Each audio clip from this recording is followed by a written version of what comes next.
السلام علیکم ورحمۃ اللہ وبرکاتہ۔ الحمد للہ رب العالمین والصلاة والسلام علی خیر خلقہ محمد وعلی آلہ وصحبہ اجمعین ومن تبعہم بإحسان الی یوم الدین۔ رب اشرح لی صدری ویسر لی امری واحلل عقدۃ من لسانی یفقہوا قولی۔ اللہم لا سہل الا ما جعلتہ سہلا وانت تجعل الحزن اذا شئت سہلا۔ اللہم علمنی ما ینفعنی وانفعنی بما علمتنی ورب زدنی علما۔ محترم سامعین کرام، دوستوں، ساتھیوں، بزرگوں، نوجوانوں، بچوں اور خواتین اسلام، آج کے پروگرام میں جو موضوع ہمارے سامنے ہے، موضوع ہے رمضان سے پہلے ضروری کام۔ رمضان کا مہینہ آنے والا ہے، تقریباً آدھا مہینہ کے آس پاس ہمارے پاس ابھی اور ایام بچے ہیں۔ جب کوئی موسم آتا ہے کسی چیز کا تو انسان جاننے کی کوشش کرتا ہے کہ موسم اگر ایسا ہے جس سے فائدہ اٹھایا جا سکتا ہے تو اس سے زیادہ فائدہ کیسے اٹھایا جائے۔ اور دوسری بات انسان کے ذہن میں ہوتی ہے، کہیں میں نقصان کا شکار نہ ہو جاؤں، کہیں ایسا نہ ہو کہ میں فائدہ نہ اٹھا پاؤں۔ موقع آیا تھا، جیسے کوئی بزنس مین ہو، تاجر ہو، اسے پتا ہو کہ کسی خاص موقع پر اس کی کمائی زیادہ ہوتی ہے، اس کا بزنس زیادہ ہوتا ہے، تو انسان یہ کوشش کرتا کمائی زیادہ ہو، اور اسی میں یہ بات شامل ہوتی ہے کہ اس کا نقصان نہ ہو۔ تو ایک مسلمان کے لیے رمضان کا مہینہ کمانے کا مہینہ ہے، ان گنت بے شمار نیکیاں کمانے کا مہینہ ہے۔ علماء کرام نے ایک چھوٹی سی بات لکھی ہے، لیکن اہم بات یہ ہے کہ آپ نوح علیہ السلام کی عمر جانتے ہیں۔ قرآن کریم نے ذکر کیا کہ انہوں نے اپنی قوم میں 950 سال تک دعوت کا کام انجام دیا۔ 950 سال، تو زمانے کی عمریں ایسی ہی ہوتی تھیں، 1000 سال، 900 سال، 800 سال۔ علماء کرام نے یہ بھی لکھا کہ 2000 سال تک۔ اب انسان کو 1000 سال کی عمر دی جائے اور اسے عمل کا موقع دیا جائے، وہ کتنی نمازیں پڑھ لے گا، وہ کتنے روزے رکھ لے گا، وہ کتنے حج، عمرہ، ذکر و اذکار جو بھی اس زمانے کی عبادتیں تھیں، کتنا زیادہ وہ کر لے گا۔ لیکن نبی نے فرمایا کہ میری امت کی عمر 60 سے 70 سال کے درمیان ہے۔ بہت کم ایسے لوگ ہوں گے جو 70 سال سے اوپر جائیں گے۔ اب 70 سال میں، 60 سال میں، بلکہ بچپن کی عمر نکال دیں تو ہمارے پاس 50 سال، 40 سال بچتا ہے نیک عمل کرنے کے لیے، عبادت کرنے کے لیے، جنت حاصل کرنے کا جو بھی راستہ ہے اسے اپنانے کے لیے۔ لیکن اللہ تبارک و تعالیٰ نے اس امت پر بہت زیادہ رحم فرمایا ہے، اپنا بہت زیادہ فضل فرمایا ہے کہ اس کو ایسے موقع دیے ہیں کہ اگر انسان ان موقعوں سے فائدہ اٹھائے تو کم عمر ہونے کے باوجود، چند سال زندہ رہنے کے باوجود، جو لوگ 1000 سال زندہ رہا کرتے تھے، 2000 سال زندہ رہا کرتے تھے، ان کا ثواب پا سکتا ہے۔ مکہ میں ایک نماز پڑھ لیجیے، جیسا شیخ نے ذکر کیا، مکہ میں ایک وقت کی نماز آپ پڑھ لیجیے، آپ کو 1,00,000 نماز کا ثواب، جو پچھلی قوموں کو حاصل نہیں تھا، واضح نہیں ہے اس کے بارے میں۔ شب قدر ایک رات 85 سال عبادت کے برابر تقریباً۔ ایک شب قدر انسان کو زندگی میں مل جائے تو اسے 85 سال عبادت کرنے کا ثواب ملتا ہے۔ کتنی بڑی نعمت ہے اللہ تبارک و تعالیٰ کی۔ تو آج جو ہم بیٹھے ہیں کہ رمضان سے پہلے ہمیں کیا کیا باتیں سوچنی چاہیے، سمجھنی چاہیے، کرنی چاہیے، آسان سی باتیں ہیں، لیکن وَذَكِّرْ فَإِنَّ الذِّكْرَىٰ تَنفَعُ الْمُؤْمِنِينَ۔ اللہ تبارک و تعالیٰ نے ارشاد فرمایا کہ اہل ایمان کو نصیحت کیجئے، یاد دلائیے، کیونکہ اہل ایمان کو، مسلمانوں کو یاد دلانا فائدہ پہنچاتا ہے۔ پہلی بات، سب سے پہلی بات کہ انسان رمضان آنے کی خوشی کو محسوس کرے۔ یہ بہت بڑی بات ہے، بظاہر سادہ سی بات، لیکن ایمان کی علامت ہے۔ یہ ایمان کے پختگی کی علامت ہے کہ دل میں ایمان زندہ ہے۔ عبادت کا مہینہ آتا ہے تو دل میں خوشی بیدار ہوتی ہے، خوشی پیدا ہوتی ہے، دل میں ایک ترنگ محسوس ہوتی ہے، ایک چہل پہل دل کی دنیا میں ایک چہل پہل محسوس ہوتی ہے کہ ایک عظیم الشان مہمان آنے والا ہے، عبادتوں کا مہینہ آنے والا ہے، جب شیطان بند کر دیا جائے گا، فرشتے دروازے جنت کے کھول دیں گے، جہنم کے دروازے بند کر دیے جائیں گے، فرشتہ آواز لگائے گا کہ عبادتیں کرنے والے آگے بڑھیں اور برائی کرنے والے، گناہ کرنے والے اپنے قدم کو پیچھے ہٹا لیں۔ یہ موسم آئے گا، انسان بچپن میں محسوس کرتا ہے عید آنے والی، کتنی خوشی ہوتی ہے، عید آنے والی ہے، عیدی ملے گی، سوئی ملے گی، بچہ ایسے ہی سوچتا ہے۔ تو ایسے ہی انسان سوچے کہ جو موسم آنے والا ہے رمضان کا، یہ ماں کی ذمہ داری ہے کہ بچے کے سامنے رمضان کی باتیں کرے، رمضان کی اہمیت، فضیلت، اس کا مقام و مرتبہ، اس کے فائدے، جنت کے بارے میں باتیں ہوں، والدین اپنے گھروں میں باتیں کریں، بچوں کو شوق دلائیں کہ رمضان کا مہینہ آنے والا ہے۔ ہم اس میں وہ باتیں بھی ذکر کی جا سکتی ہیں، کوئی حرج کی بات نہیں ہے۔ انسان کی فطرت جس کو اپیل کرتی ہے کہ سحری کھائیں گے، اٹھیں گے، سحری کا اہتمام ہوگا، افطاری کا اہتمام ہوگا، ہم مل کے تراویح کی نماز پڑھنے جائیں گے، ہم مل کے روزہ رکھیں گے، ہم لوگوں کو افطار کروائیں گے، لوگوں کی دعوتیں لیں گے، یہ تمام ماحول، یہ کبھی کبھی میں ایک اہم بات ہے، چھوٹی سی بات، لیکن دیکھیے بچوں کو، لوگوں کو دین سے بھی جوڑنا ہے، اور دین کے ساتھ ساتھ دین جو کلچر بناتا ہے، دین جو کلچر بناتا ہے، اسلامی کلچر سے جوڑنا، یہ ضمنی بات ہے۔ لیکن میں یہ کہتا ہوں کہ کوئی مسلمانوں کا محلہ چھوڑ کر کسی ایسی جگہ آباد نہ ہو جہاں اسے اذان کی آواز سنائی نہ دے، جہاں اسے بقرہ عید میں بکرا کاٹنے پر پابندی ہو جائے، جہاں اس کے پاس آمنے سامنے مسجدیں نہ ہوں، مکتب نہ ہوں، مدارس نہ ہوں، مسلمانوں کی چہل پہل نہ ہو، ایسی جگہ چھوڑ کے ایسی جگہ نہیں جانا چاہیے جہاں یہ تمام چیزیں نہ ہوں۔ بہرحال ضمنی بات تھی، لیکن میں نے کہا پہلی بات اللہ تبارک و تعالیٰ نے سورہ یونس میں ارشاد فرمایا ہے، قُلْ بِفَضْلِ اللَّهِ وَبِرَحْمَتِهِ فَبِذَلِكَ فَلْيَفْرَحُوا هُوَ خَيْرٌ مِّمَّا يَجْمَعُونَ، کہ اللہ تبارک و تعالیٰ نے جو نبی بھیجا ہے، جو قرآن بھیجا ہے، یہ اللہ کا فضل ہے، یہ اس کی رحمت ہے۔ فَبِذَلِكَ فَلْيَفْرَحُوا، مسلمانوں کو چاہیے کہ اس پر خوش ہوں۔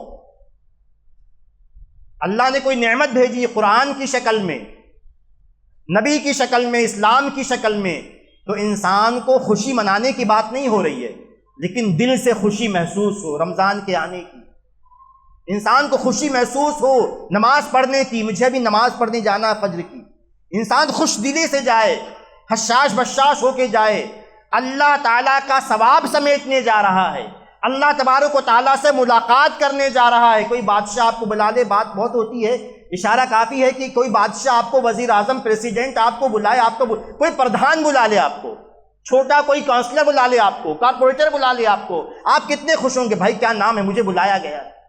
ہم اللہ تبارک و تعالیٰ جو بادشاہوں کا بادشاہ ہے، جو کائنات کا بادشاہ ہے، اس کے دربار میں جائیں تو خوشی سے نہیں جائیں، اس کی اہمیت کو، اس کی عظمت کو محسوس نہ کرے انسان، کتنی محرومی کی بات ہوگی۔ تو بہرحال پہلی بات یہ کرنی تھی، وقت کم ہے، پہلی بات یہ ہے کہ حقیقت میں خوشی محسوس کرے انسان، اپنے آپ کو خوشی کا احساس کروائے، بچوں میں وہ ماحول پیدا کرے، بیوی میں، گھر میں وہ ماحول پیدا کرے۔ دوسری بات جو اشارہ ہو گیا، لیکن دوسری بات اس مہینے کی عظمت، اس کا احساس انسان کرے کہ کتنا عظیم مہینہ ہے۔ ایک حدیث آپ کو سنا کے آگے بڑھتے ہیں کہ اللہ کے رسول صلی اللہ علیہ وسلم نے ارشاد فرمایا صحابہ کرام سے کہ اتاکم رمضان، تمہارے پاس رمضان کا مہینہ آیا ہے، یہ برکتوں والا مہینہ ہے، اللہ تبارک و تعالیٰ نے اس کے روزے تم پر فرض کیے ہیں، اس میں آسمان کے دروازے کھول دیے جاتے ہیں، جہنم کے دروازے بند کر دیے جاتے ہیں،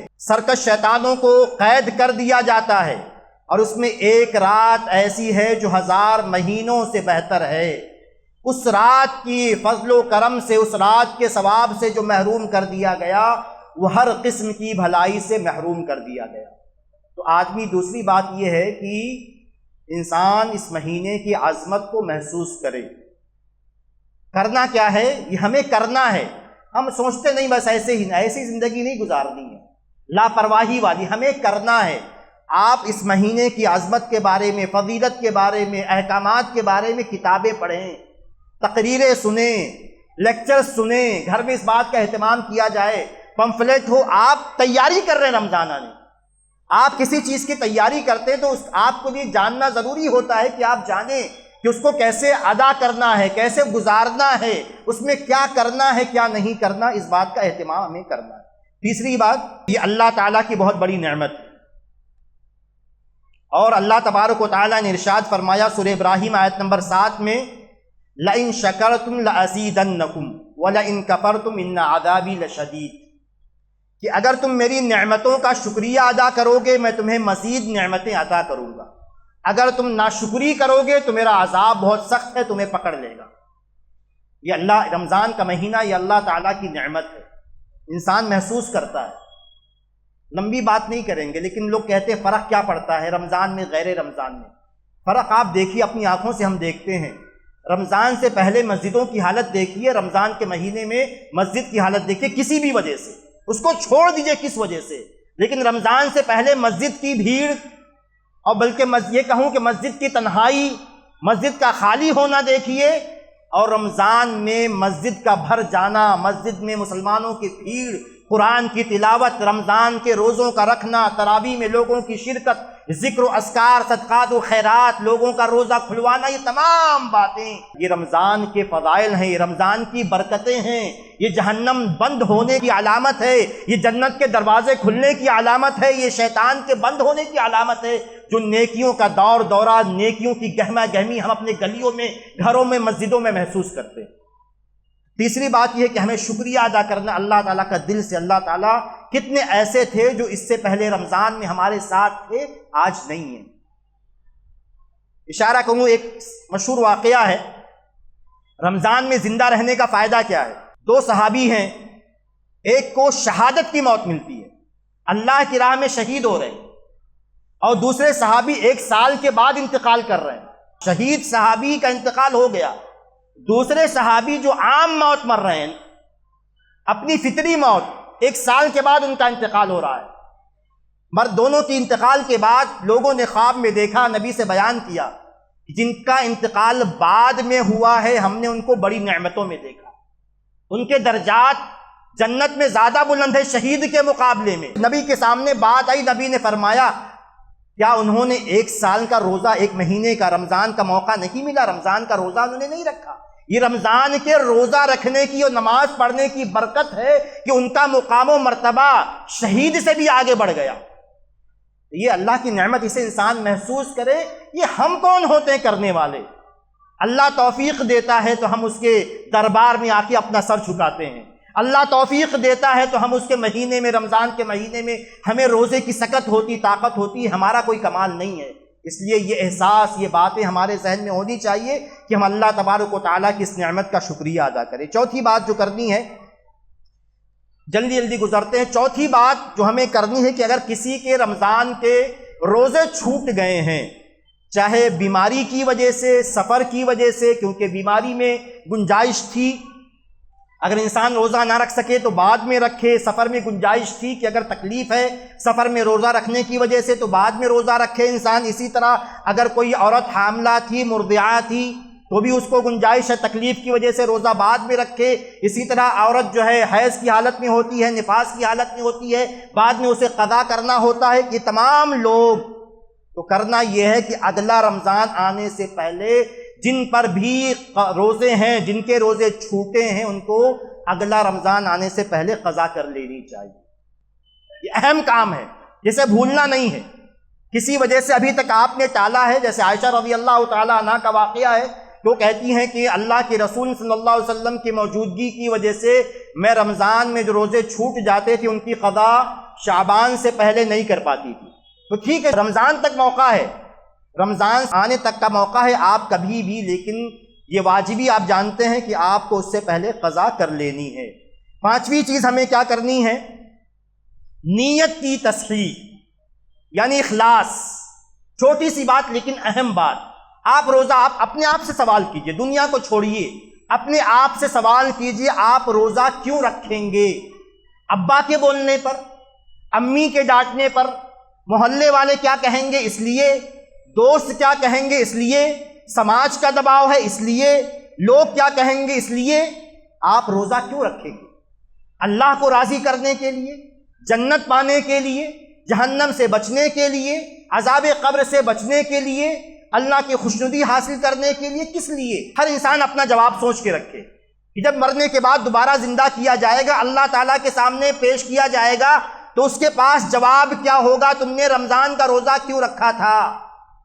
ابا کو خوش کرنے کے لیے، ابا کو اچھا لگتا ہے، امی کو اچھا لگتا ہے، کیونکہ شوہر ایسا کہتا ہے، دل نہیں کہتا، لیکن چونکہ شوہر کا حکم ہے، کیونکہ بیوی کہتی ہے، کیونکہ بچوں کا دباؤ ہے، کچھ بھی آپ نے کیا سوچا جواب؟ اللہ تبارک و تعالیٰ کو آپ جواب کیا دیں گے؟ وہ جواب ہر انسان کو، ہر مسلمان کو تیار کر کے رکھنا ہے کہ انسان اس دن جواب کیا دے گا۔ اللہ تبارک و تعالیٰ نے ارشاد فرمایا، قُلْ إِنِّي أُمِرْتُ أَنْ أَعْبُدَ اللَّهَ مُخْلِصًا لَهُ الدِّينَ، کہ نبی کہہ دیجئے، اے نبی آپ لوگوں کے سامنے اعلان کر دیجئے کہ میں اللہ تبارک و تعالیٰ کی بندگی، اس کی عبادت کرتا ہوں، اپنی عبادت کو اس کے لیے خالص کرتے ہوئے، کسی اور کے لیے نہیں۔ نہ تو کسی کی محبت میں اللہ کی عبادت ہے، نہ کسی کے دباؤ میں اللہ کی عبادت ہے، اللہ کی عبادت اللہ کے لیے۔ یہ بہت کلیئر واضح رہے انسان کے سامنے۔ ایک چیز ہمیں کیا کرنی ہے کہ رمضان آنے سے پہلے رمضان کے احکامات سیکھ لینے ہیں علماء کرام سے، کتابوں کے ذریعے، لیکچر کے ذریعے، جو بھی آپ کے پاس وسیلہ ہو اس کے ذریعے، کہ روزہ کب شروع ہوتا ہے، کب ختم ہوتا ہے، سحری کے آداب کیا ہیں، افطاری کے آداب کیا ہیں، روزہ کن چیزوں سے ٹوٹتا ہے، کن چیزوں سے نہیں ٹوٹتا ہے، روزے میں کیا کیا جا سکتا ہے، کیا نہیں کیا جا سکتا، رمضان کی راتیں کیسے گزارنی ہیں، یہ تمام باتیں نبی نے فرمایا۔ سنن ابن ماجہ کی مشہور اور روایت ہے، قابل احتجاج روایت، کہ طلب العلم فریضۃ علی کل مسلم، کہ ہر مسلمان کو علم حاصل کرنا فرض ہے، ہر مسلمان کے لیے۔ کتنا علم؟ پورا علم نہیں، ہر چیز کا جاننا ضروری نہیں ہے، لیکن جو چیز آپ کو کرنی ہے اس کا جاننا ضروری ہے۔ انسان کو نماز پڑھنی ہے، اب یہ جاننا ضروری ہے مسلمان مرد و عورت کے لیے کہ اسے نماز کیسے پڑھنی ہے، نماز کے لیے شرطیں کیا ہیں، نماز کے ارکان کیا ہیں، نماز کی واجبات کیا ہیں، نماز کی سنتیں کیا ہیں۔ اسی طرح رمضان کے بارے میں آپ کو عمرہ کیسے کیا جاتا ہے ہر مسلمان کو جاننا ضروری نہیں ہے۔ عمرہ کیسے کیا جاتا ہے ہر مسلمان کے لیے جاننا ضروری نہیں ہے۔ حج کیسے کیا جاتا ہے ہر مسلمان کے لیے جاننا ضروری نہیں ہے، لیکن جو حج کرنے جا رہا ہے اس کے لیے فرض عین لازم ہے جاننا۔ جو عمرہ کرنے جا رہا ہے اس کے لیے ضروری ہے کہ عمرہ کے بارے میں کتابیں پڑھ لے، علماء کرام سے جان لے کہ عمرہ کیسے کرنا ہے، محظورات احرام، تفصیلات، کیسے عمرہ کرنا ہے۔ اس لیے کوئی آدمی یہ نہ سوچے، ایک چھوٹا سا بہانہ یا وسوسہ شیطان ڈالتا ہے کہ نہیں جانوں گا تو عمل نہیں کروں گا، نہیں پکڑا جاؤں گا۔ ایسا نہیں ہے۔ اگر کوئی انسان کسی چیز کا کرنا اس کے لیے ضروری تھا، اس نے اس چیز کی جانکاری حاصل نہیں کی، تو اس حدیث کی روشنی میں اس کو دوہرا گناہ ملے گا۔ جانکاری نہ حاصل کرنے کا گناہ بھی اس کو ملے گا، اور عمل نہ کرنے کا بھی اس کو گناہ ملے گا، دونوں باتوں کا گناہ ملے گا۔ اس لیے واضح رہے، بہت سمپل سادہ سی بات ہے کہ رمضان آنے سے پہلے رمضان کے بارے میں ضروری تفصیلات ہر مسلمان مرد و عورت کے لیے جاننا فرض عین ہے، نہیں جانے گا تو گنہگار ہے۔ آگے چلتے ہیں، اسی سے ملتی جلتی ایک بات یہ ہے کہ صرف جاننا کافی نہیں ہے، بلکہ یہ جاننا کہ اس رمضان کے مسئلے میں نبی کی سنت کیا ہے، نبی کا طریقہ کیا ہے۔ جیسے نماز کے بارے میں اللہ کے رسول صلی اللہ علیہ وسلم نے ارشاد فرمایا، صلو کما رأیتمونی اصلی، کی نماز ویسے پڑھو جیسے تم مجھے پڑھتے ہوئے دیکھتے ہو۔ نبی نے حج کے بارے میں فرمایا، خذوا عنی مناسککم، مجھ سے اپنے حج کا طریقہ سیکھ لو۔ تو جیسے حج نبی نے کیا، ہر مسلمان کو قیامت تک ویسے ہی حج کرنا ہے۔ جیسے نبی اکرم صلی اللہ علیہ وسلم نے نماز پڑھی ہے، ہر مسلمان مرد و عورت کو ویسے ہی نماز پڑھنا ہے۔ تو اسی طرح جیسے نبی اکرم صلی اللہ علیہ وسلم نے رمضان کے روزے رکھے ہیں، جو باتیں نبی نے رمضان کے تعلق سے ہمیں بتائی ہیں، ہر مسلمان مرد و عورت کو اسی اعتبار سے رمضان گزارنا ہے، رمضان کے روزے رکھنے ہیں۔ ایک بات اور، رمضان سے پہلے انسان گناہوں سے توبہ کر لے، رمضان سے پہلے گناہوں سے توبہ کر لے، بعد میں بھی کرے گا، رمضان میں بھی کرے گا، لیکن رمضان کا مقدس مہینہ، پاکیزہ مہینہ، انسان پہلے سے اپنے آپ کو پاک و صاف کر لے، ہر قسم کی برائیوں سے رک جائے۔ خاص طور سے میں ایک دو حدیث آپ کو بتاتا ہوں، خصوصی باتیں۔ ایک بات صحیح مسلم کی حدیث ہے، نبی نے فرمایا، وہ 2 ایام کے بارے میں، 2 دنوں کے بارے میں ہیں، لیکن رمضان کا مسئلہ بھی اسی جیسا ہے۔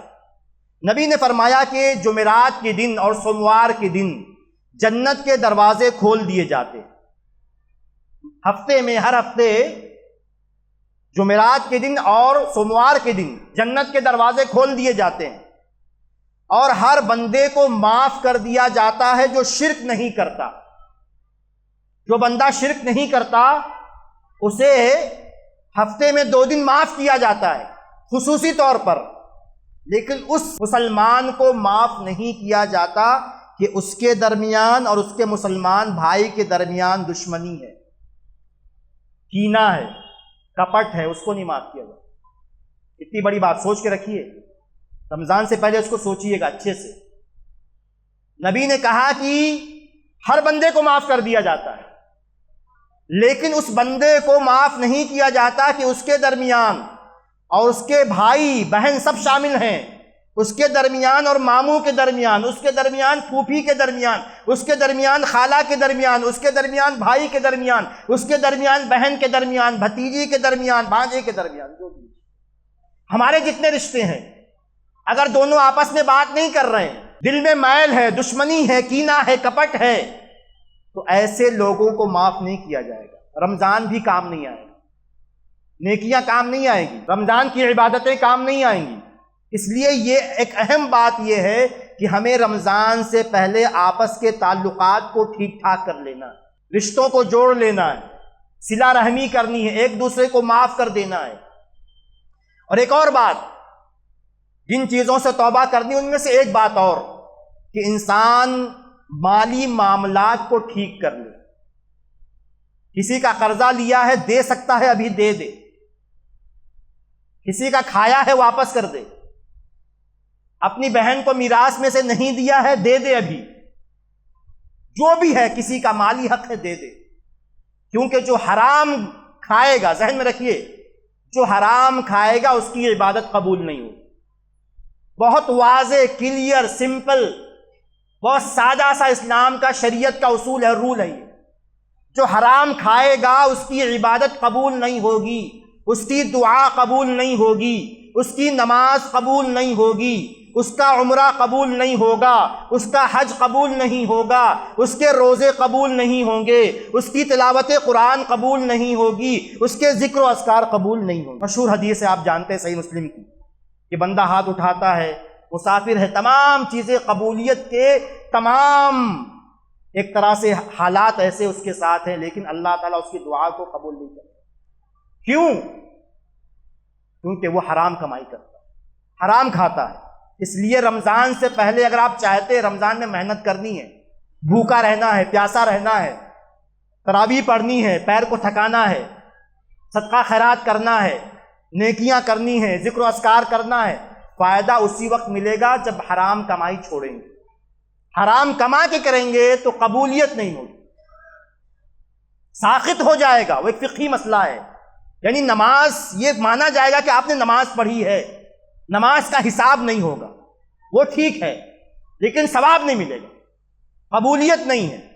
اس لیے بہت واضح کہ اگر آپ اپنی محنت کو کسی کام کے لائق بنانا چاہتے ہیں، اپنی بھوک و پیاس کو کسی کام کے لائق بنانا چاہتے ہیں، تو آپ کو حرام کمائی چھوڑنی ہوگی۔ ایک اور بات جو ملتی جلتی ہمیں کرنی ہے کہ نیکی، تقوی والا بننا ہوگا، نیک بننا ہوگا رمضان سے پہلے بھی، کیونکہ حابیل قابیل کا قصہ آپ اچھے سے جانتے ہیں۔ تو حابیل نے کیا فرمایا، کیا کہا، قال انما يتقبل اللہ من المتقین، کہ اللہ تبارک و تعالی کوئی بھی عبادت، کوئی بھی قربانی نیک لوگوں کی قبول کرتا ہے، متقی لوگوں کی قبول کرتا ہے، فاسق لوگوں کی قبول نہیں ہوتی ہے۔ یہی مفہوم دوسری آیت میں سورہ توبہ میں قل انفقوا طوعا او کرہا لن يتقبل منکم انکم کنتم قوما فاسقین، کہ تم خرچ کرو، چاہے اپنی مرضی سے خرچ کرو یا مجبوری میں خرچ کرو، تمہارے نفقات، تمہاری زکوٰۃ، تمہارے صدقات قبول نہیں ہوگے کیونکہ تم فاسق تھے۔ تو جو آدمی نافرمان ہو اللہ تعالیٰ کا، فاسق ہو، فاجر ہو، گناہوں میں لت پت ہو، تو ایسے انسان کی کوئی عبادت معنی نہیں رکھتی۔ اس لیے بہت واضح ہے کہ ہمیں کوشش کرنی ہے، ہم گنہگار ہیں، ہر بندہ گنہگار ہے، پریشان بھی نہیں ہونا، مایوس بھی نہیں ہونا، لیکن کوشش تو کرنا کہ ہم گنہگار نہ رہیں، بڑے بڑے گناہوں سے بچ جائیں، کوشش تو کریں اللہ تعالیٰ کی طرف چلنے کی، جنت کی طرف قدم بڑھانے کی انسان کوشش تو کرے۔ اس لیے ایک حدیث میں آپ کو سناتا ہوں، خاص طور سے یہ مسئلہ چونکہ آج ہمارے پاس موبائل ہے، مسئلہ بھی زیادہ ہے۔ ایک حدیث ہے، نبی نے فرمایا صلی اللہ علیہ وسلم کہ میں اپنی امت کے ایسے لوگوں کو جانتا ہوں، میں اپنی امت کے ایسے لوگوں کو جانتا ہوں قیامت کے دن تہامہ پہاڑ جیسی نیکیاں لے کے آئیں گے۔ تہامہ پہاڑ ہے، نبی نے کہا کہ تہامہ پہاڑ جیسی نیکیاں لے کے آئیں گے، سفید سفید روشن اجلی نیکیاں، بڑی بڑی نیکیاں لے کے آئیں گے قیامت کے دن۔ اللہ تبارک و تعالیٰ ان نیکیوں کو ہباء منثورا، گرد و غبار بنا دے گا، ڈسٹ بنا دے گا، ہوا میں اڑنے والی جو گرد ہوتی، جو غبار، ویسا بنا دے گا، اس کی کوئی اہمیت نہیں، اس کو قبول نہیں کیا جائے گا۔ ثوبان رضی اللہ تعالیٰ عنہ جو صحابی رسول، جو راوی حدیث ہے، کہتے ہیں اللہ کے رسول صلی اللہ علیہ وسلم صفہم لنا، بتائیے وہ کون لوگ ہیں، کیسے لوگ ہیں، ان کی علامتیں کیا ہیں، کہ جو بڑے بڑے نیکیوں کے پہاڑ لے کے آئیں گے لیکن اللہ تعالیٰ انہیں قبول نہیں کرے گا۔ نبی نے فرمایا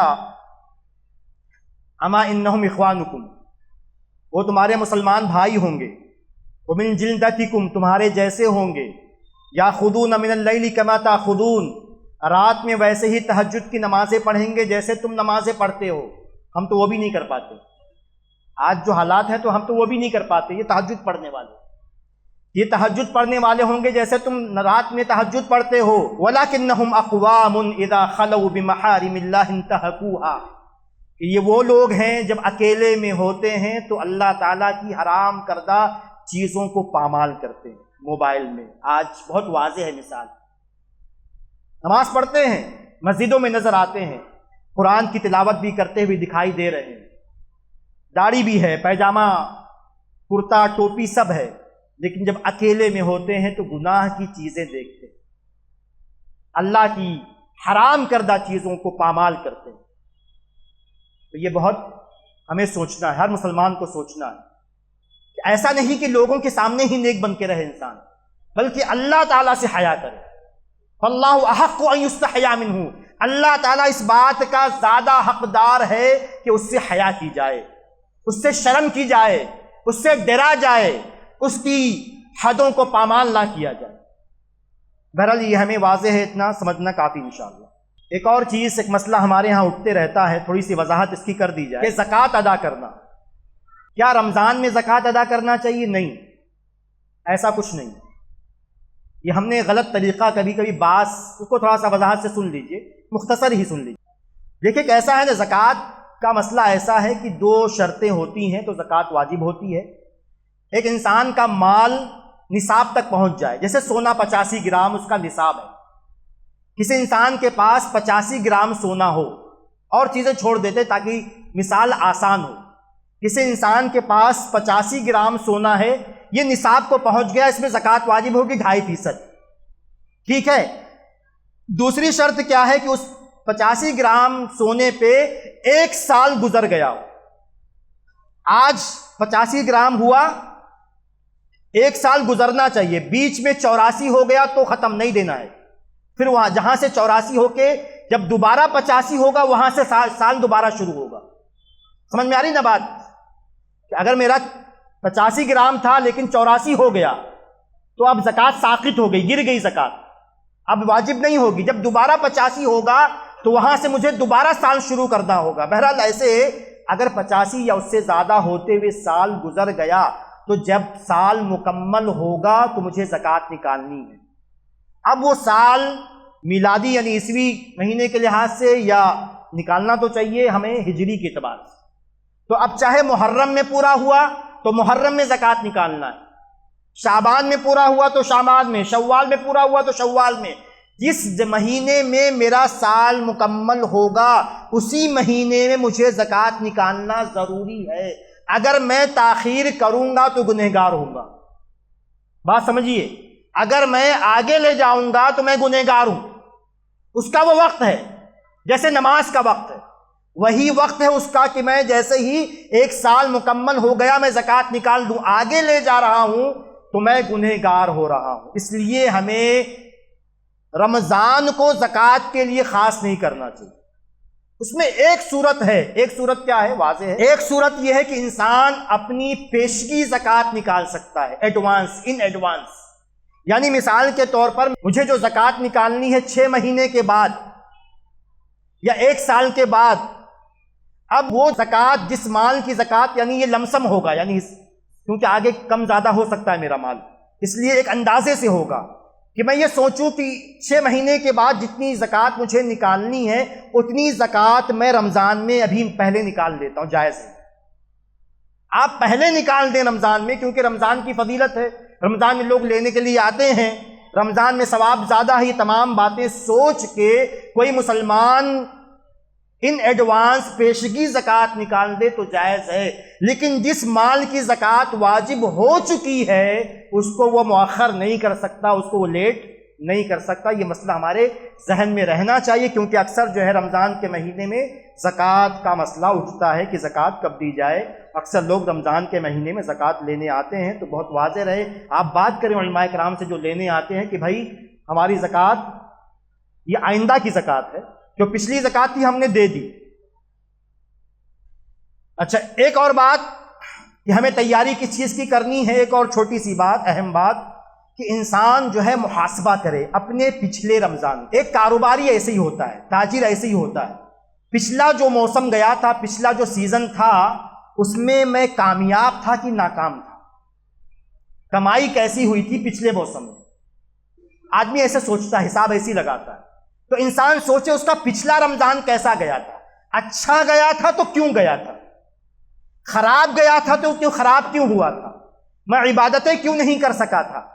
انسان اس کو اپنے ایک محاسبہ کرے، انالائسس کرے، دیکھے، اور جو کمیاں تھی آئندہ رمضان میں اسے ختم کرنے کی کوشش کرے، کوئی اچھائی تھی تو اس میں مزید اضافہ کرنے کی انسان کوشش کرے۔ ایک بات اور کہ دیکھیے رمضان کے ساتھ خاص نہیں ہے، لیکن رمضان میں بھی یہ 2 چیزیں کی جا سکتی ہیں، 3 باتیں ہیں رمضان کے چاند کے تعلق سے۔ ایک بات، پہلی بات تو یہ ہے جو رمضان سے تعلق ہے اس کا، ایک بات تو یہ ہے کہ مسلمانوں پر فرض کفایہ ہے، یعنی کچھ لوگوں کا دیکھنا ضروری ہے کہ کچھ لوگ مسلمانوں میں سے کچھ لوگ چاند دیکھنے کا اہتمام کریں، یہ فرض کفایہ۔ ہر علاقے میں، ہر محلے میں، ہر مسجد کے لوگ یا گاؤں میں، شہر میں کچھ لوگ تو ایسے ہوں جو چاند دیکھنے کا اہتمام و انتظام کریں، یہ فرض کفایہ ہے کہ ہمیں چاند دیکھنا چاہیے۔ اور میں نے کہا جو شروع میں پہلی بات کہی تھی، بچوں کو سب کروانا چاہیے، شوق، جذبہ، بات، یہی تربیت اصل ہے جو انسان کے دل کو زندہ رکھتی ہے، اس کے ایمان کو زندہ رکھتی ہے۔ جوڑنا بچوں کو، اپنے آپ کو، گھر والوں کو ان تمام باتوں سے جوڑنا۔ دیکھیے یہ 2 دعائیں ہیں، میں نے کہا کہ یہ 2 دعائیں رمضان کے چاند کے ساتھ خاص نہیں ہیں، رمضان کے مہینے کے ساتھ خاص نہیں، عام دعائیں ہیں لیکن اس موقع پر بھی کی جا سکتی ہیں۔ ایک دعا تو یہ ہے، اور حدیث دونوں قابل احتجاج ہے، ثابت ہے، عبداللہ بن ہشام کہتے ہیں صحابہ کرام رضی اللہ تعالی عنہم اجمعین جب کوئی مہینہ داخل ہوتا، نیا مہینہ آتا یا کوئی نیا سال آتا تو یہ دعا سیکھا کرتے تھے جیسے قرآن وہ سیکھا کرتے تھے، یہ دعا پڑھا کرتے تھے ہر نیا مہینہ آنے سے پہلے۔ جب نیا مہینہ آتا یا نیا سال آتا تو یہ دعا پڑھا کرتے۔ دعا کیا ہے؟ اللہم ادخلہ علینا بالامن والایمان والسلامت والاسلام وجوار من الشیطان ورضوان من الرحمن۔ یہ حدیث ثابت ہے تو پورے سال یہ دعا جو ہے انسان پڑھ سکتا ہے کہ ہر مہینے کے جب مہینہ شروع ہو تو یہ دعا پڑھے، یاد کر لیں گے انشاءاللہ پڑھیں۔ ایک دعا تو یہ ہے۔ دوسری دعا کیا ہے کہ انسان جب چاند دیکھے تو دعا کرے۔ سنن ترمذی کی صحیح روایت ہے کہ اللہ کے رسول صلی اللہ علیہ وسلم کان اذا رأى الہلال، کہ جب نبی چاند دیکھتے تھے تو کہتے تھے اللہم اہللہ علینا بالیمن والایمان والسلامۃ والاسلام ربی وربک اللہ۔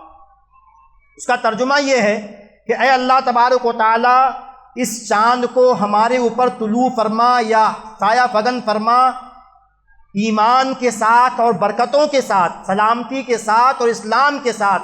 اور اس کے بعد چاند کو مخاطب ہو کر کہتے تھے میرا پروردگار بھی اللہ ہے اور تیرا پروردگار بھی اللہ ہے۔ تو اس بات کا بھی ہمیں اہتمام کرنا چاہیے۔ دو باتیں اور کہنی ہیں، اس کے بعد ایک الگ تھوڑی سی بات کہنی ہے۔ دو باتیں پہلے جو ہمیں کرنا ہے، ایک بات یہ ہے بہت آسان سی بات کہ ہمیں پورے مہینے کی پلاننگ کرنی ہے۔ جیسے انسان ہر چیز کی پلاننگ کرتا ہے، سوچتا ہے، پہلے سے منصوبہ سازی کرتا ہے، تو یہ ہمارے لیے برکتوں کا مہینہ ہے۔ اللہ تعالیٰ کی نیکیوں، فضیلتوں، ثواب کو، اجر کو لوٹنے کا مہینہ ہے۔ اس کو سمجھیں آپ۔ اسی لیے اسی اعتبار سے ہمیں تیاری کرنی ہے، چھوٹی چھوٹی باتیں، اپنے آپ کو تیار کرنا، ہمت بڑھانی ہے، اپنی حوصلہ دینا ہے اپنے آپ کو، وہ تمام چیزیں، جذبہ بیدار کرنا ہے، بچوں میں جذبہ بیدار کرنا ہے۔ کیا کرنا ہے؟ ہمیں رمضان کے روزے رکھنا ہے۔ اس کے لیے ہر اعتبار سے تیار رہیے۔ اگر آپ مریض ہیں، بیمار ہیں، تو ڈاکٹر سے پہلے سے مشورہ کر کے رکھیے، میں رمضان میں کیسے دوائی کھاؤں گا، مجھے رمضان میں روزہ رکھ پاؤں گا نہیں رکھ پاؤں گا، رکھنے کی گنجائش ہے ڈاکٹر کی طرف سے تو کیسے رکھنا ہوگا، اس کی تمام تفصیلات، ڈیٹیلز آپ اپنے ڈاکٹر سے ڈسکس کر لینا چاہیے، اس چیز کو اہم سمجھتے ہوئے۔ اسی طرح ہمیں ہر اعتبار سے تیاری کرنا۔ اس میں ایک بات یہ بھی ہے، اس میں شامل کر لیجئے، جو پہلے سے بول دیتا ہوں، جو میں اس کو بعد میں بولنے والا تھا، لیکن تیاری میں یہ بات بھی شامل ہے، آپ کو خاص طور سے خواتین عورتوں کو جو کچھ شاپنگ کرنی ہو، جو کچھ سودا سلف لانا ہو، اس کو ذہن میں رکھیے۔ بات بہت چھوٹی سی بہت اہم ہے۔ ہم رمضان کا مہینہ ضائع کر دیتے، کھانے پینے کی شاپنگ میں، سیوئی بنانا ہے، گوشت اور یہ تمام چیزیں۔ اس کے بعد کپڑے کا سیزن، عید کا سیزن آ گیا تو آدھا رمضان کپڑوں میں چلا گیا۔ یہ غلط طریقہ ہے۔ ہمیں ابھی 15 دن کا موقع ہے، آپ کو جو کچھ شاپنگ کرنی ہو، کھانے پینے کی ایسی چیزیں جو بچائی جا سکتی ہیں، جو بچا کے رکھی جا سکتی ہیں، جو اسٹور کی جا سکتی ہیں، ابھی سے خرید کے رکھ لیجیے۔ آپ کو اگر کپڑا بنوانا ہے، کوئی چیز کپڑے کے تعلق سے، چپل وغیرہ جو کچھ خریدنا ہے، ابھی سے خرید کے رکھ لیں، تاکہ رمضان کی راتوں میں، جو رمضان کے آخری عشرے کی طاق راتوں میں، ہماری خواتین بازاروں کی زینت نہ بنیں، بازاروں میں بھیڑ نہ لگائیں، عبادتوں کا فائدہ اٹھائیں، اللہ تعالیٰ کی قرآن کریم کی تلاوت کریں، قیام اللیل کریں، اس میں اپنا وقت لگائیں۔ اس لیے میں نے کہا پہلے سے پلاننگ کرنا ہے کہ ہم روزہ کیسے رکھیں گے۔ پھر قیام اللیل کی پلاننگ، ہمیں تراویح کی نماز پڑھنی ہے، اس کے لیے کیا کیا انتظامات انفرادی طور پر انسان کر سکتا ہے، اور مسجد میں کیا کیا انتظامات کیے جانے چاہیے، ہمیں ذوق و شوق سے ان تمام چیزوں کی تیاری کرنا چاہیے۔ تیسری بات یہ ہے، بغیر کسی ترتیب کے ہمیں عمرہ کرنا، عمرہ کی پلاننگ۔ نبی نے فرمایا رمضان میں عمرہ کرنے کا ثواب ایسے ہی ہے جیسے میرے ساتھ حج کرنے کا ثواب۔ نبی کے ساتھ حج کرنے کا جو ثواب ہو سکتا ہے، رمضان کے مہینے میں عمرہ کرنے کا وہی ثواب۔ انسان کوشش کرے، پیسہ اکٹھا کرے، پلاننگ کرے، کہاں سے ٹکٹ لینا ہے، کس ٹور والے کے ساتھ جانا، جو کچھ ہے، لیکن اللہ کے لیے، ریا کے لیے نہیں، ٹور سمجھ کے نہیں، پکنک سمجھ کے نہیں، اپنی شان و شوکت کے اظہار کے لیے نہیں، اپنی دولت دکھانے کے لیے نہیں، اللہ کے لیے۔ نبی کی حدیث کو سامنے رکھ کے کہ جائیں گے انشاءاللہ اللہ ہمیں نبی کے ساتھ حج کرنے کا ثواب دیتا ہے، اس امید کے ساتھ، اس نیت کے ساتھ انسان جائے۔ تو آدمی پہلے سے عمرہ کی پلاننگ کرے، اور اس کے بعد جو ہے صدقہ و خیرات کی پلاننگ کرے۔ زیادہ سے زیادہ ہم صدقہ و خیرات کریں گے۔ شیخ نے حدیث پیش کی، آپ نے سنا، اور خاص طور سے نبی نے فرمایا ایک چھوٹی سی چیز بڑی اہم چیز ہے، اللہ نے جس کو پیسہ دیا ہے کم زیادہ، کبھی کبھی ہم خیال نہیں کرتے۔ نبی نے فرمایا کہ اگر کوئی انسان کسی کو روزہ کھلواتا ہے صائم کو افطار کرواتا تو اس کو اتنا ہی ثواب ملے گا جتنا ثواب روزہ دار کو ملے گا۔ 100 لوگوں کو اللہ نے پیسہ دیا، 100 لوگوں کو افطار کرائیں گے ایک دن میں، 100 روزے کا ثواب ملے گا۔ اس سے زیادہ منافع کا سودا کیا ہو سکتا ہے کہ 100 لوگوں کو روزہ کھلوائیں گے اللہ کے لیے، بار بار دوہرا رہا ہوں، دکھانے کے لیے نہیں، شان و شوکت کے لیے نہیں، کسی سے مقابلہ نہیں، کسی پڑوسی سے نہیں، کسی بھائی سے نہیں، کسی کاروباری سے مقابلہ نہیں، اللہ کے لیے 100 لوگوں کو روز افطار کرائیں گے، 10 لوگوں کو، 4 لوگوں کو، ایک آدمی کو، ہمیں اتنا ثواب ملے گا۔ ایک روزہ تو رکھ ہی رہے انشاءاللہ، اس کا کچھ ثواب ملے گا۔ 4 لوگوں کو افطار کرا رہے ہیں۔ میں عورتوں سے بھی کہوں گا، عورتیں بھی گھر میں بنا کے دیں، شوہر کو بھی ثواب ملے گا 4 لوگوں کو افطار کرانے کا، بیوی کو بھی ملے گا، بیوی گھر سے بنا کے دے رہی ہے، جو کچھ بنتا ہے ہمارے پاس۔ یہ کمانے کا وقت ہے، نیکیاں حاصل کرنے کا، لوٹنے کا وقت ہے، 1000 راستے ہیں، تو ہمیں اس کا بھی خیال کرنا چاہیے۔ اس کے علاوہ ہمیں قرآن کریم کی تلاوت کرنا، شیخ نے کافی تفصیل سے باتیں بتائی ہیں کہ قرآن کریم کی زیادہ سے زیادہ تلاوت، زیادہ سے زیادہ تلاوت۔ آپ جانتے سے بھی ایک حدیث سنا کے آگے بڑھتے ہیں کہ انسان ایک حرف پڑھے 10 روپیہ ملنے والا، کم بتا رہا ہوں، کم، ایک حرف پڑھے گا تو 10 روپیہ۔ الف لام میم کتنے حرف ہو گئے؟ 3 حرف، 30 روپیہ۔ بسم اللہ الرحمن الرحیم آپ گن کے رکھیے کیلکولیٹر سے، ایک صفحہ پڑھ لیا آپ نے، 2 صفحہ آپ نے پڑھ لیا، 3 صفحہ آپ نے پڑھا، 5 صفحہ، 1 پارہ، 2 پارہ۔ اور ایک عام انسان نا، ہمارے پاس ٹائم بہت زیادہ ہے، حقیقت ہے یہ، ٹائم ہمارے پاس بہت ہے، کسی کے پاس، کوئی انسان ایسا نہیں جس کے پاس وقت نہیں ہے، سب جھوٹ ہے، ہمارا اپنا جھوٹ ہے کہ میرے پاس وقت نہیں ہے۔ انسان آسانی کے ساتھ دن میں اگر چاہے ہمت کر لے رمضان میں 5 پارہ پڑھ سکتا، اتنا نہیں پڑھ سکتا تو 1 پارہ تو پڑھے کم سے کم، اور اتنی نیکیاں حاصل کرے۔ میں نے کہا کہ پیسے کی مثال ہے، اور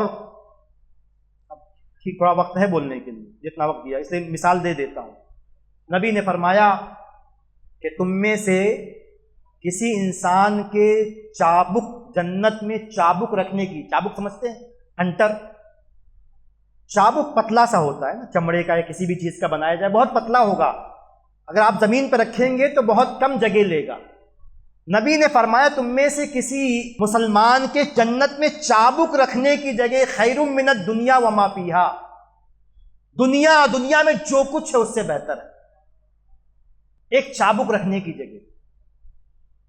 بل گیٹس کی دولت سے زیادہ ہے، ایلان مسک کی دولت سے زیادہ ہے، جتنے بھی آپ نام لیجیے، زیبو، جتنے بھی بیزوس، یہ وہ جتنے بھی نام آج ہیں، دنیا میں جتنی نعمتیں، جتنی کاریں، جتنی نعمتیں ہیں، نبی نے فرمایا کہ ایک چابک رکھنے کی جگہ دنیا کی تمام دولت، نعمت، آسائش، آرام، جو کچھ دنیا میں اللہ تعالیٰ کی نعمتیں ان سے زیادہ ہے۔ تو اس لیے اس کے لیے انسان مرے نا، محنت اس کے لیے کرے، بہانے اس کے لیے تلاش کرے، انسان کر سکتا ہے۔ اور ہمیں اسی لیے پیدا کیا گیا، ہمیں اسی لیے دنیا میں بھیجا گیا۔ اور اس کے بعد آخر میں انسان جو ہے زکوٰۃ فطر، رمضان کا جب مہینہ ختم ہوگا تو اس کا بھی اہتمام کر کے رکھے کہ گھر والے کے، ہر گھر میں جتنے بھی افراد ہیں ان کے طرف سے صدقہ فطر انشاءاللہ ایک سا ہم ادا کریں گے۔ تو یہ تقریباً کچھ باتیں تھیں جو ختم ہو گئیں، اور اللہ تعالیٰ سے دعا ہے کہ اللہ تبارک و تعالیٰ ہمیں ان باتوں پہ عمل کرنے کی توفیق عطا فرمائے۔ آخر میں البتہ ایک بات میں کہنا چاہتا ہوں، ایک فقہی اعتبار سے 1-2 باتیں، کہ دیکھیے یہ بھی چونکہ پہلے رمضان سے پہلے کے مسائل ہیں کہ جب 15 شعبان ہو جائے، 15 شعبان گزر جائے تو اس کے بعد نبی نے روزہ رکھنے سے منع فرمایا۔ 15 شعبان کے بعد انسان کوئی نفلی روزہ نہیں رکھے گا۔ ہاں کیا کر سکتا ہے؟ رمضان کی قضا کر سکتا ہے، یا اگر کسی انسان کی عادت ہے کہ وہ سوموار کے روزے یا جمعرات کے روزے رکھتا تھا تو رکھ سکتا ہے، یا کسی انسان کی عادت ہے کہ وہ ایک دن چھوڑ کے ایک روزہ رکھتا تھا، جس کو صوم داؤدی نبی نے کہا ہے کہ ایک دن روزہ رکھتا ہے دوسرے دن چھوڑ دیتا ہے۔ اگر پہلے سے عادت ہے کہ ایسا کرتے آیا ہے تو عادت والا تو کر سکتا ہے، لیکن شعبان کی اہمیت سمجھ کے یا رمضان کی کوئی اہمیت سمجھ کے ایسا کوئی روزہ 15 شعبان کے بعد نہیں رکھے گا۔ ایک بات تو یہ۔ دوسری بات یہ ہے کہ رمضان سے پہلے نبی کی حدیث کہ رمضان سے پہلے رمضان کے استقبال میں 1-2 دن کا روزہ نہیں رکھے گا۔ آدمی یہ سوچے کہ نہیں رمضان آنے والا ہے، میں رمضان سے پہلے 1 دن کا روزہ رکھ لیتا ہوں تاکہ تھوڑی طاقت آئے گی یا عادت پڑ جائے گی، جو بھی آدمی سوچے، یا 2 دن کا روزہ رکھ لیتا ہوں، نبی نے اس سے منع فرمایا ہے۔ علماء کرام نے اس کو حرام قرار دیا کہ رمضان سے 1 دن پہلے یا 2 دن پہلے روزہ رکھنا حرام ہے، الا یہ کہ میں نے دوبارہ دہرا لیجیے، الا یہ کہ کوئی روزے کی قضا باقی رہ گئی ہے، کرنی ہے، بھول گیا تھا یا وہی وقت ہے روزے کی قضا کرنا ہے، یا عادت وغیرہ ہے، پہلے سے رکھتا آیا تھا، اتفاق سے وہ جمعرات کا دن پڑ گیا یا سوموار کا دن پڑ گیا، تو آدمی روزہ رکھ سکتا ہے، لیکن عام حالتوں میں استقبال رمضان میں روزہ نہیں رکھے گا۔ ایک آخری بات کے بعد ختم کرتا ہوں، اسی طرح نبی نے خاص طور سے یوم الشک کا روزہ رکھنے سے منع فرمایا ہے۔ یعنی آپ جانتے ہیں کہ عربی مہینہ 29 دن کا ہوتا ہے یا 30 دن کا ہوتا ہے۔ جب 29 دن جو ہے وہ شعبان کے گزر گئے تو اب جو ہے مثال کے طور پر 29 دن آج تھا، گزر گیا، اب یہ جو رات ہے ایسا ہو سکتا ہے کہ یہ رات جو شعبان کی 30ویں رات بھی ہو سکتی ہے، اگر ہم نے ابھی چاند کے بارے میں کوئی بات نہیں کر رہے ہیں، دکھ نہیں رہا ہے چاند، تو اب یہ جو رات ہے یہ شعبان کی 30ویں رات بھی ہو سکتی ہے اور رمضان کی پہلی رات بھی ہو سکتی ہے، اور ابھی ہمیں چاند چونکہ نظر نہیں آیا، شریعت کا حکم تو یہ ہے کہ چاند دیکھ کے روزہ رکھنا ہے، لیکن ابھی نظر نہیں آیا تو شک ہے، ہو بھی سکتا ہے، اسی لیے نبی نے اس کو یوم الشک کہا ہے۔ نبی اکرم صلی اللہ علیہ وسلم نے یوم الشک یعنی 30ویں شعبان کے بعد جو دن ہے اگر چاند نہیں دکھا تو اس دن کا روزہ رکھنے سے خصوصی طور پر منع فرمایا ہے۔ ایک صحابی نے کہا کہ جس نے یوم الشک کا روزہ رکھا اس نے ابو القاسم یعنی اللہ کے رسول صلی اللہ علیہ وسلم کی نافرمانی کی، اس لیے ہمیں وہ روزہ بھی نہیں رکھنا ہے، الا یہ کہ قضا کا روزہ ہو یا جو ہے وہ کوئی عادت جمعرات وغیرہ عادت میں آ جائے یا روز کی عادت میں جو صوم داؤدی میں آ جائے تو انسان رکھ سکتا ہے، ورنہ نہ رکھے۔ یہ چند باتیں تھیں، اللہ تعالیٰ سے دعا ہے کہ اللہ تبارک و تعالیٰ کہنے سننے سے زیادہ عمل کرنے کی توفیق عطا فرمائے، آمین۔ والسلام علیکم ورحمۃ اللہ وبرکاتہ۔ ایسے ہی فائدہ مند اسلامک ویڈیوز دیکھنے اور منہج سلف پر کتاب و سنت کی تعلیمات کو عام کرنے میں ہمارا تعاون کریں تاکہ آپ کے لیے ذریعہ نجات، جنت کے حصول کا سبب، ساتھ ہی مال میں برکت و اضافے کا ذریعہ بھی بنے، آمین۔ جزاک اللہ خیرن۔